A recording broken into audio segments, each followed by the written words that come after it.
Hi everybody, welcome to this ConnectAR feature update video. Today we're going to talk about what's new in version 2.10 of ConnectAR. So first we're going to talk about a major upgrade to one of our existing features. So to-dos have been replaced and upgraded to the BCF topics standard.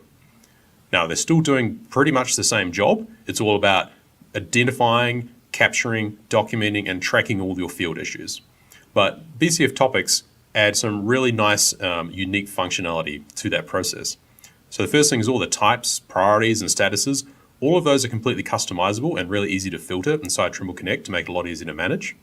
And then the second major benefit is that when you take those 3D snapshots, you can quickly just tap on the thumbnail, load the 3D model up, and you'll get taken straight to the viewpoint where you captured that issue. Now, the other major benefit of BCF topics is that it's an open standard. This means there's only over 400 other applications that support BCF topics and can consume them. In this example, we're looking at that same BCF topic we captured in ConnectAR inside of Techless Structures. So you can see the viewpoint and all the comments and assignees, they've all flowed through into Techless Structures, which supports BCF topics.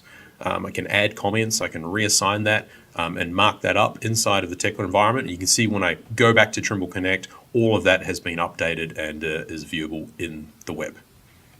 So the next big update also relates to Trimble Connect, and that is that we now have native support for Navisworks models inside of Trimble Connect Web. So this means instead of having to use Trimble Desktop to do the assimilation, you can just drag and drop straight into Trimble Connect Web and it will assimilate on our cloud servers. You can see the assimilation progress will be updated. That will take a little while depending on the size of your model. Could be anywhere between 1 to 10 minutes. And then once that assimilation process is run through, you'll be able to just load that straight away inside the web viewer and view your Navisworks models. But we've got an upgrade to our PDF placement. You can see that there's now a button in the bottom right where you can switch between horizontal or vertical placement of PDFs.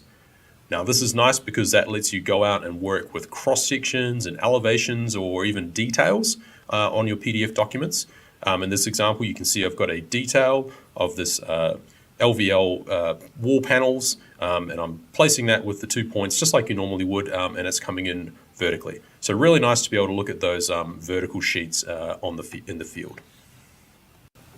So the final area where we've made some big improvements with this release is our QR marker extension. So first up, you can see that you can now create folders and place your markers inside of folders to help organize and manage them. Also, when you create markers now, you can give them a custom name.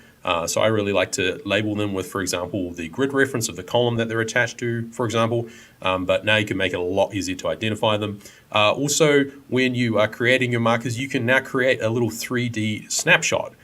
So this will provide additional context when you're setting out and managing your markers on the job site, help remember where they're supposed to go. So it's a nice update. This will be available on the marker printout, which you can see has a nice new format tying together all of these improvements.